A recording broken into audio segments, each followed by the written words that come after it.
Hey everybody, this is Tracy here with another edition of A View from Tracy's Point, and we are here to recap The Quad, Season 1, Episode 7, which was titled Go Tell It on the Mountain.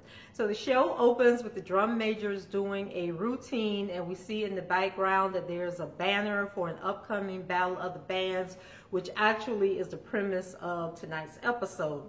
So we go to a scene with Diamond, Pettigrew, and a couple of other guys, and they're in like a cigar club or like a gentleman's club because they're sitting in like these leather chairs around a little small table, and they're drinking and telling jokes, and the conversation goes to the competition, and bets are on as to who will win it all. And then Pettigrew turns the conversation to Eva and how he is still bitter, about not getting the job. And so there was a younger guy in the group named Clive Taylor, and he's actually an alumni of GAMU, and so he was telling them that he writes his own original music for the college band, where he is the director, and the name of the college was Southwestern Delta University or something like that.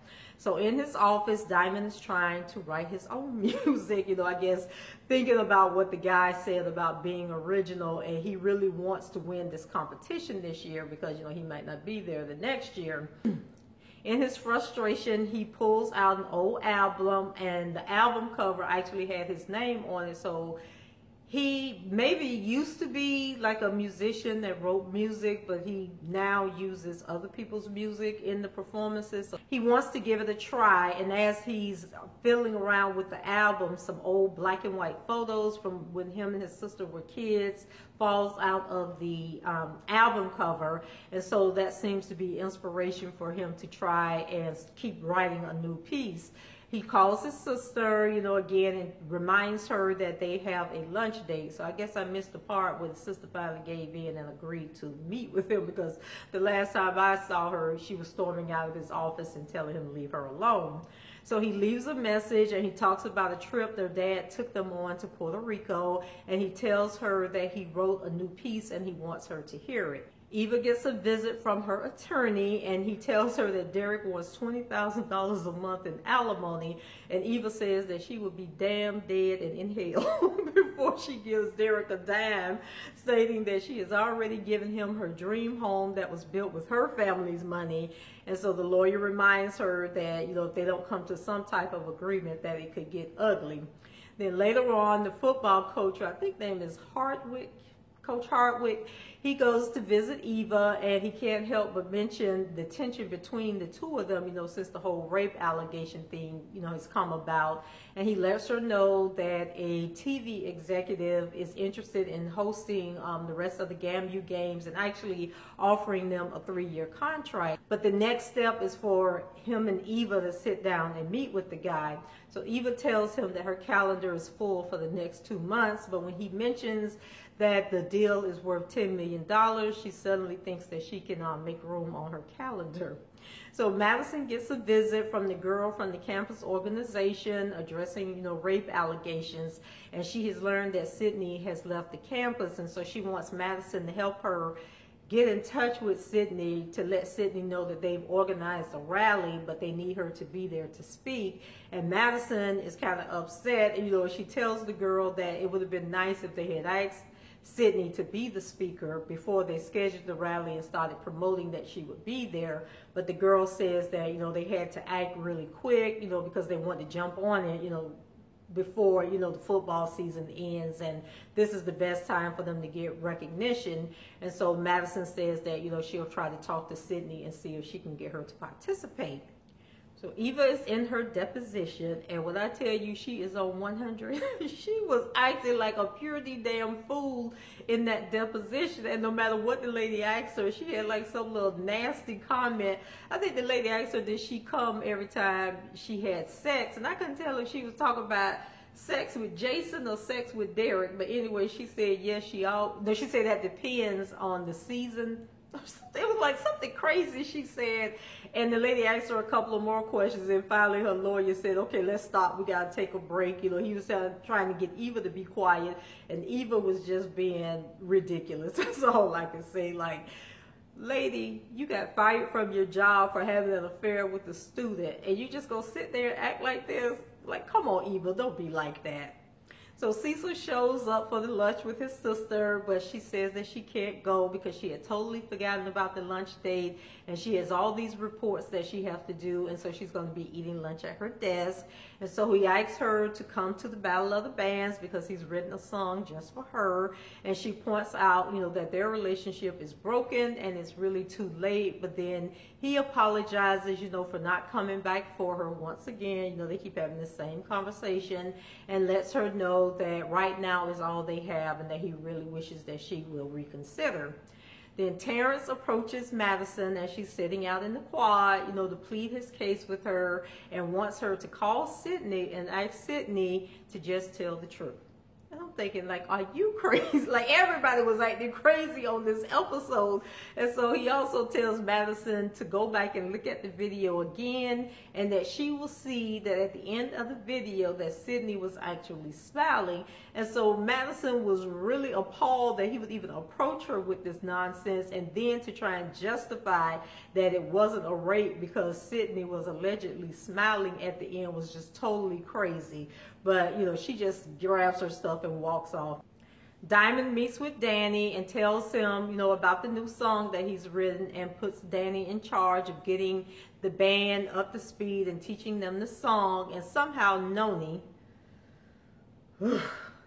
gets a copy of the song. As Diamond is leaving Danny, Pettigrew catches up with him and says that he needs to talk to him, but Diamond says that he's busy and doesn't have time. And then somehow the conversation, something was said in the conversation that I missed, and he tells Pettigrew that the difference between the two of them is that Pettigrew gives up too easily, whereas he stays in it until he wins. So Pettigrew, his feelings are hurt, and he tells Diamond that, he would talk to him after the competition because obviously he's on some other level kind of stuff. But until then, he will be where he always is, which is sitting in Diamond's corner, rooting for him and cheering him on as always. And I'm thinking, wow, like, Diamond, you better apologize to that man. So Bojan was scheduled to have breakfast with his parents and the coach of the University of Georgia, but his parents show up a day early and lets him know that they have changed things and that they're actually getting ready to meet the coach, so he needs to get dressed and come on. But Taisha and the roommate are hanging out in his room, and Bojan's dad tells them that they need to leave, and Taisha gets up and says, no, we're not leaving. So I was like, all right. So somebody else acting crazy, and so an argument ensues, and Bojan tells his parents that he's not going, and then him and his dad get into a shuffling match, and he pushes, I think he pushed Bojan, or Bojan turned around to walk away, and the dad sucker punched him, and he fell to the ground. And then the roommate came over and pretty much got up in the dad's face and tell him that he better back up, and that, he respects people and he doesn't want to hurt the dad, but, he gonna be up in his room cutting the fool and beating up on his friend. So then Bojan gets up and, he begs the mom to get the dad out of there, and then the roommate has to threaten the dad one more time. He lets him know that he was a church boy. So he was like doing everything in his power not to hit this man in the face. But then, the dad was just being rude and reckless, and he was yelling stuff as the mom was trying to get him out the room. And then the mom, tells Bojan that she loves him. And I'm thinking, oh man, how you gonna come up there and just confront the boy and treat him like that in front of his friends and his classmates? Like, the dad has no heart. And then I think, when the teammate said that about being a church boy, the dad had actually made some comment about, how he's working hard to get him out of that colored school. It's just like, it's 2017. Are we still saying colored? Like, I say colored trying to be funny, but do racist people still say colored in this day and time as an insult to people? Like, come on, Bojan, daddy, do better. So during practice, Danny accuses Noni of stealing the music because she has perfected it already, and the rest of the band members, they're still struggling with it. And so she says that she learns things easy. So then Danny comes over and tells her that he knows that she was the one that set up the fight at the president's party, and after the competition, he is going to teach her a lesson.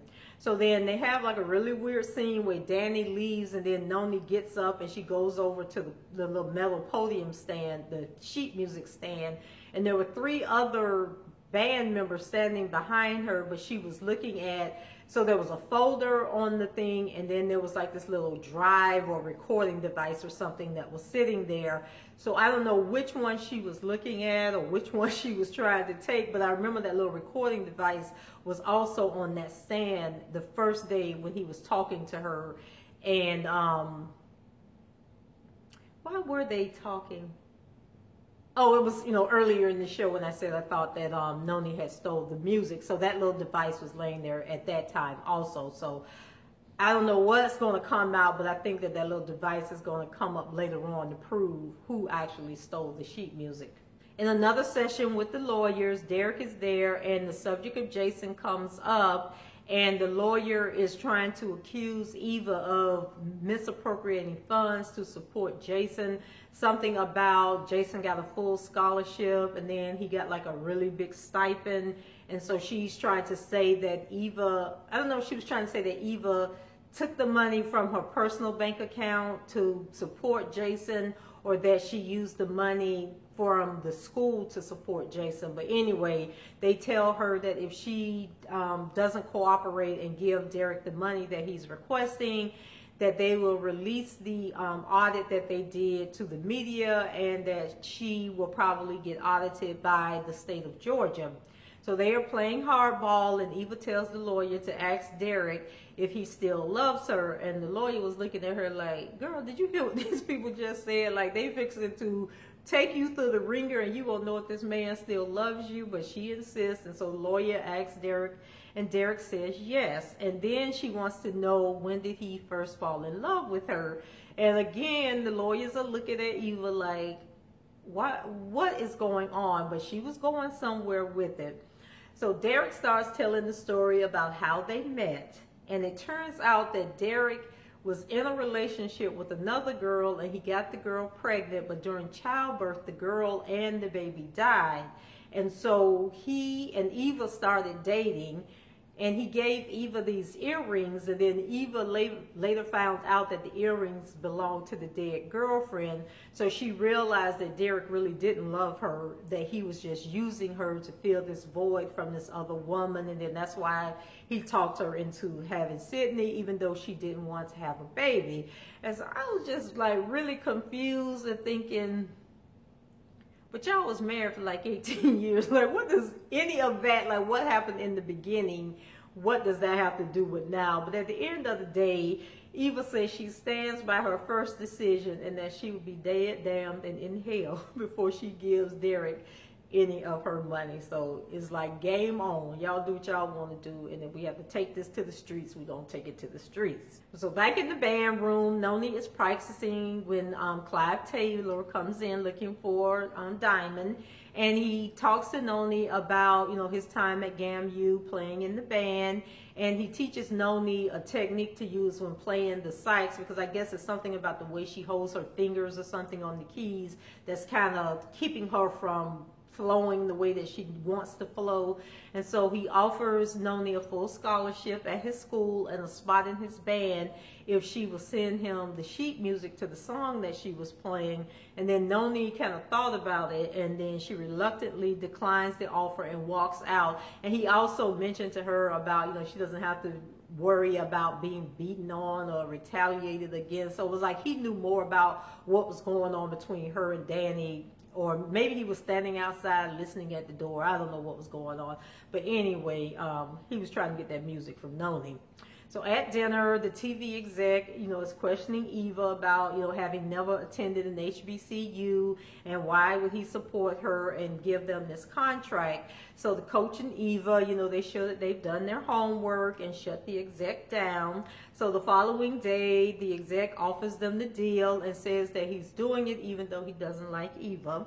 And the deal comes with one demand, and that is that they have to get Terrence off of the team. And of course, Coach Hardwick did not like that idea, but that was music to Eva's ears because she finally gets what she wants. It's the day of the Battle of the Bands, and Cynthia showed up with someone who I'm assuming is the dad, but whoever it was, Diamond was not a happy camper, and he stormed off after realizing, you know, that they were both there. Actually, he went over and asked her why did she bring the man, and then she said, well, you said that the music that you created was for us, so then all of us should be here to hear it, and that's why I think that it was the dad.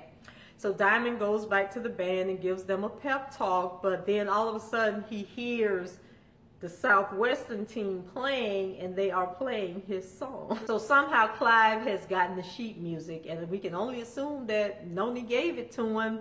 So Diamond runs out onto the field like to see if he was really hearing what he was hearing, and as he gets out there, the announcer says that it was an original piece written by Taylor, and Taylor looks over at Diamond and winks his eye, and I'm just thinking, who does that and get away with it? Like, really, who does that and get away with it? Like, he may get away with it for the competition, but do you really get away with doing that in the end? Like, copyright infringement don't work in television. But I just thought that was very dirty and very low down. Diamond goes back into the band and he accuses Danny of giving Taylor the music and kicks him out, which I don't understand. Well, I guess he went after Danny because Danny was the one that he gave the music to, but he told Danny to teach the band the music. So there's a whole bunch of people that could have given the music up, but why he had to come after Danny, I don't know. So then one of the other drum majors says that if Danny leaves, he's going to leave, but then the other drum major says that he needs his scholarship, so he can't stand up for Danny. And I'm telling you, this is why black people can't get nowhere in the world today, because there's always that one worried about what he's going to lose, so he can't stand up for the cause. But then Danny says it's okay for them to go ahead and play and do their best, and he understands. And then he looks over and sees Noni, and she has this little smirk on her face, and then she shoots him the finger. And I was just like, you just gonna be that obvious, Noni, that you just that reckless, that you would just throw the whole team under the bus and ruin everything that Coach Diamond has not only did for the team, but did for you by giving you a spot, working with you to perfect your craft, and this is how you repay him? Like, that's the only thing that makes me think maybe it wasn't Noni, but she was just being an asshole to be an asshole. But I think we're going to find that next week. And Diamond, you know, after Danny walks off, you know, he's still trying to encourage the team and tell them that this is just a setback, and to still go out there and perform and, you know, to their highest quality and be the A-rated team that he knows that they are. And so then Noni wants to know what song are we gonna sing to replace that song. And the way everybody looked at her, it just made her look even more guilty. And then Diamond says that they're gonna play Never Let Go. So he gets the band back focused, and you know, they go out on the field for their turn. And when he's up on like the little podium ladder thing that the band director stand on, you could tell that he is like so stressed out by the whole thing. And as he's directing the band, you know, and the crowd is cheering, and all of a sudden the man just falls backwards and hits the ground with a thud and is totally unconscious. And then when Noni, you know, the camera zooms in on Noni, and she like comes forward and she's looking down at him, and then you see blood run out of his mouth, and I'm just like, oh, come on, Diamond. Like, you got to make it to the rest of the show. Like, we need you to make up with your sister. We need you to find out who stole your music and all that. So we need you for another season at least. But that's how the show ended, and it was another great episode. And so, guys, let me know what you think. Leave your comments below, rate the video, and subscribe to the channel. And you can do all of that below. And I will check with you guys next time. Bye-bye.